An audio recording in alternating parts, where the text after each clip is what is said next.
Was 9/11 an inside job? To answer this, we must look at all of the facts and inconsistencies around the event. What do I mean by this? First, one of the main groups who does not believe the government's account on 9/11 is a group called Architects and Engineers for 9/11 Truth.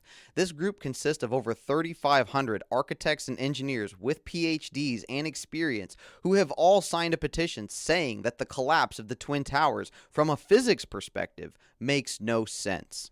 Those were two incredibly strong buildings. They might have been the two strongest buildings in the entire world at the time. They were supported by structural steel in the center of the building that acted as a spine, but additionally they had an exoskeleton of structural steel on the outside of the building. This exterior latticework of steel should have made it impossible for those planes to blow holes 80 feet wide in those buildings. This was an unbelievably powerful building.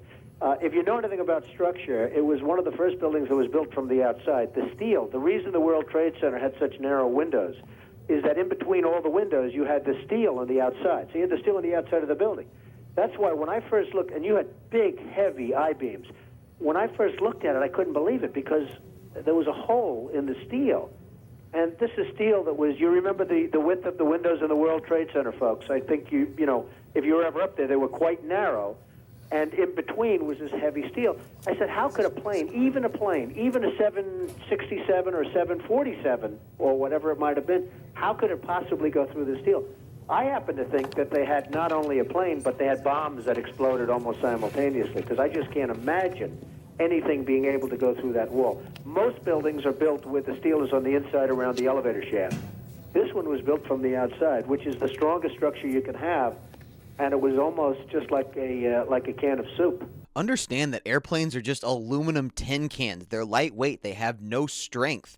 Even a bird hitting the nose of a plane causes a massive dent in it. To get holes that big in the World Trade Centers, you would have had to thrown a battleship at them. I mean, an airplane hitting the side of that building should have just crumbled and fallen to the ground. Also, those buildings were designed to withstand the impact of a Boeing 707. The architects who designed the building themselves didn't think that a plane impact would cause a collapse. But it wasn't the plane impact that brought the buildings down, right? It was the fires. Everyone loves to say that, oh, the fires, the jet fuel, it weakened the steel. Oh, yeah.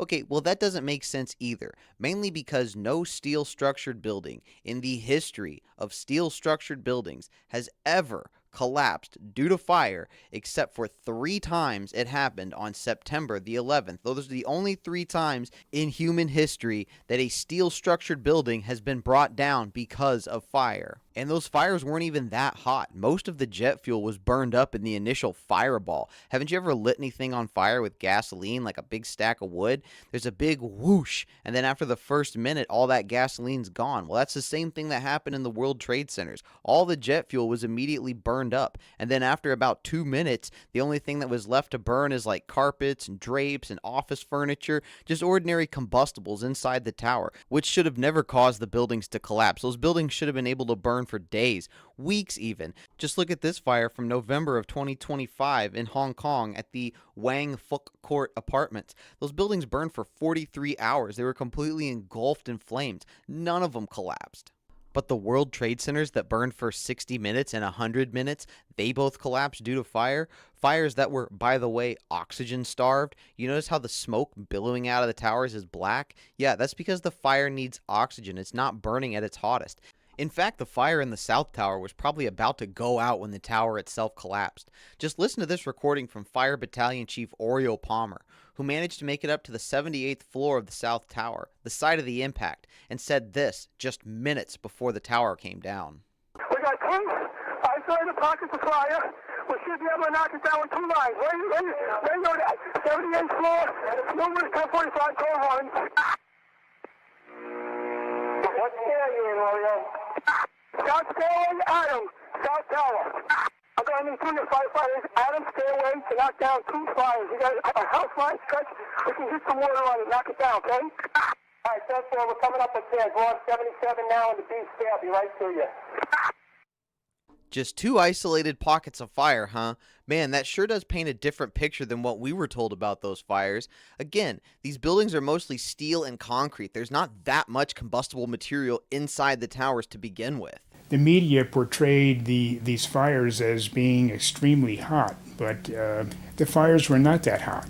in World Trade Center 1 and 2. If you look at the NIST zone data, you could see this. I looked up in a manual the burning temperature of jet fuel and found that under the conditions that existed at the World Trade Center on 9/11, that jet fuel had to have been burning at about 750 degrees Fahrenheit.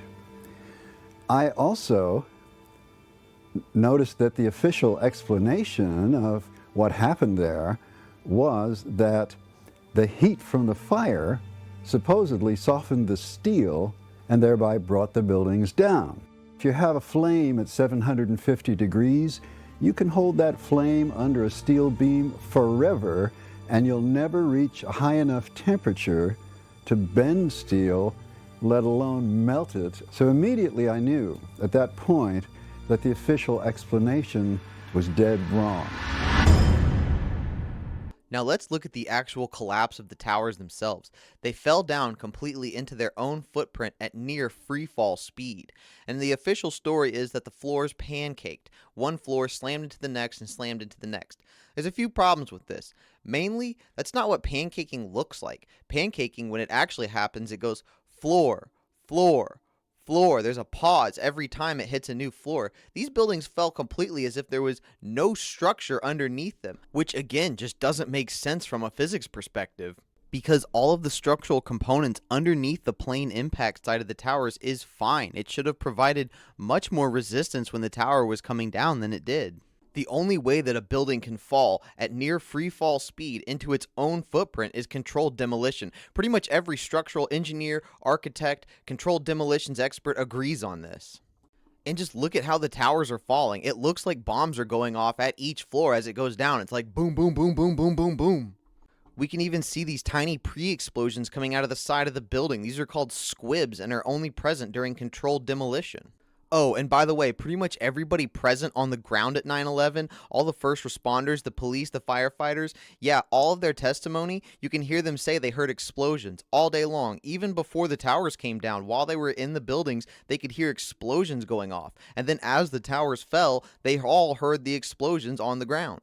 We could hear a rumble, which was about 5 seconds long, preceding the actual collapse, and then a boom when each of those towers collapsed. But it was another explosion on the far side of one of the buildings from where we're standing, the reverberation, and another explosion on the right-hand side. And it sounded as if you had 100 of those little black cat firecrackers and you lit them all off at once. That's what it sounded like. It just went ba-boom. It was like a bomb went off. And it was like holy hell coming down them stairs. And then when we finally got to the bottom, they were coming out on a mezzanine level there, and another explosion came right from it, just everyone flying. There was explosions. I mean, there was a couple explosions. Yeah, while we were in the building. We were wanted for stairwells. A couple of times we dove into the stairway. We thought another plane was coming. We made it outside. We made it about a block.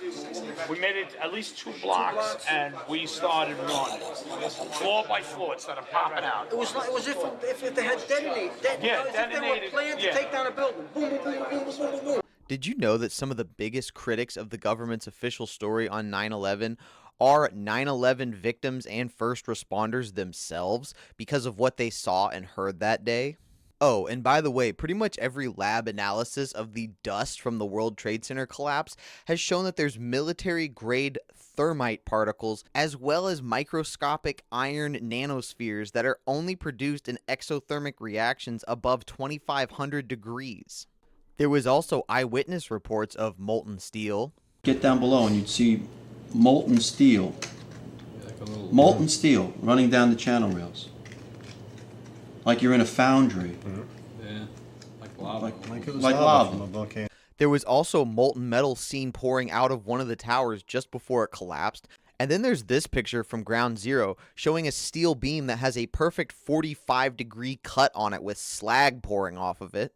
Oh, and by the way, we never did a proper forensic analysis on the collapse of the towers. That's because the steel from the collapse was immediately shipped off to China and recycled almost the same day. This was actually a violation of U.S. laws on tampering with evidence. And guys, we haven't even talked about the strangest building collapse on September 11th. It's not the Twin Towers, it's World Trade Center Building 7, a building that was never hit by a plane that fell at free fall speed into its own footprint and created a pulverized pile of rubble because debris from one of the Twin Towers collapsing caused two small office fires in Building 7. Remember all that stuff we just talked about the jet fuel not being hot enough to weaken the steel, about how fires never bring down steel structured buildings? Yeah, all that stuff, when looked at through the lens of Building 7, makes the story even more crazy. So crazy, in fact, that the mainstream media never mentions Building 7. Guys, I was alive when 9/11 happened. I remember it. I remember watching the news. I remember watching the specials on TV. Not once was Building 7 ever mentioned. There was some news coverage on it the day of 9/11, and after that, nothing. In fact, it was left out of the actual 9/11 Commission report because the collapse on the building is so improbable. Eventually, NIST, a government agency, would come out and attempt to explain the collapse of Building 7, and it goes something like this. Debris from the collapse of one of the towers hit the building and started two small office fires in Building 7.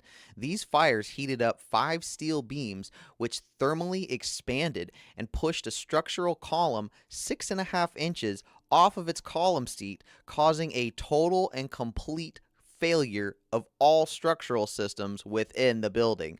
Guys, understand that this is basically like an old Looney Tunes cartoon when someone would remove one nail from a building and the entire thing would collapse. I mean, it is that ridiculous of a theory. Buildings just don't work that way. I mean, they're designed to not go anywhere. They're designed with structural redundancies, so if one column fails, the entire thing doesn't just completely collapse, okay? The only way that that building could have fallen down like that at free fall speed with zero resistance is if all of the structural columns holding it up had been cut all at once simultaneously. Interestingly, the BBC predicted the collapse of Building 7 25 minutes before it actually happened. Here's the news report where they refer to it as the Solomon Brothers Building, which is how it was locally known in New York City. Jane, what more can you tell us about the Solomon Brothers Building and its collapse? Well, only really what you already know. Details are very, very sketchy. As you can see behind me, the Trade Center... Well, that sure is odd, isn't it? How did these people know that this building that just had a couple small fires going in it was going to collapse? Again, like I said, steel-structured buildings just don't collapse due to fire. Keep in mind that the BBC is a state-run news agency in the UK. And we're just barely scratching the surface here, guys. I could make this documentary go on for hours just talking about everything that I know about 9/11. In fact, if you want to see that, go ahead and leave a like down on the video, share the video, subscribe to the channel. If we get to 1,000 likes, I will do an hours-long documentary just talking about 9/11, but very quickly, let's go over some of the stranger things. Let's start with the fact that the hijackers themselves were not devout Muslims. They frequented strip clubs, paid prostitutes, and drank heavily. They were also terrible pilots. The guy who hit the Pentagon by doing an acrobatic 270-degree down spiral corkscrew maneuver couldn't even fly a single-engine Cessna. Or the fact that in no pictures of the Pentagon crash or the crash site of Flight 93 do we see a single plane part. And just 5 minutes after the plane hit the Pentagon, the FBI was across the street at a gas station confiscating the security footage. You would think that the FBI would just be beside themselves, but no, they had the presence of mind to immediately drive over and collect this footage. Then there's Lucky Larry Silverstein, who overpaid for the World Trade Center towers just 2 months before the attack. 2 buildings that were filled to the gills with asbestos that would have cost hundreds of millions to remove. But instead, he got an insurance policy that eventually paid him out $4.55 billion, and he only ever missed work 2 days, one of them being September the 11th. I was home. Then there's the massive short selling of American Airlines and United Airlines stock that happened right before 9/11, basically indicating somebody knew that the stock value of these companies was about to plummet. Of course, there's the art students who were given free rent in the World Trade Center on the floors of Impact just before 9/11. and the Israeli nationals who worked for a Mossad front company who were seen filming and celebrating the 9/11 attacks and, quoting the FBI, appeared to have foreknowledge of the attacks. We've also got a gigantic gap in the emails that the DOJ has released of Jeffrey Epstein's going from 1999 to 2001. Jeffrey Epstein, who was very likely a Mossad asset in the United States. I mean, come on, how much more proof do you need? Just look at Operation Northwoods. They were literally planning on hijacking planes, replacing them with drone-piloted planes. They were going to blow up Cuban refugees, explode bombs in American cities. Look at the USS Maine. Look at the Lusitania, Pearl Harbor, the Gulf of Tonkin, the incubator babies. Look at every war that the US has been in and how they started. All lies, all deceit, used to herd public opinion just like we're cattle. Because people make billions off of war. That's why there were more defense contractors and private security in Iraq than US military. That's why Larry Fink, CEO of BlackRock, sits in on Ukraine war negotiations. But of course you don't hear any of this on the mainstream media. They just spoon feed you propaganda and distract you with circus. Because the world is a stage and you are a pawn. This clip is from a documentary I made talking about how false flags and deception have started all US wars over the past 130 years. You can find that here. Don't forget to like and subscribe, and we'll see you on the next one.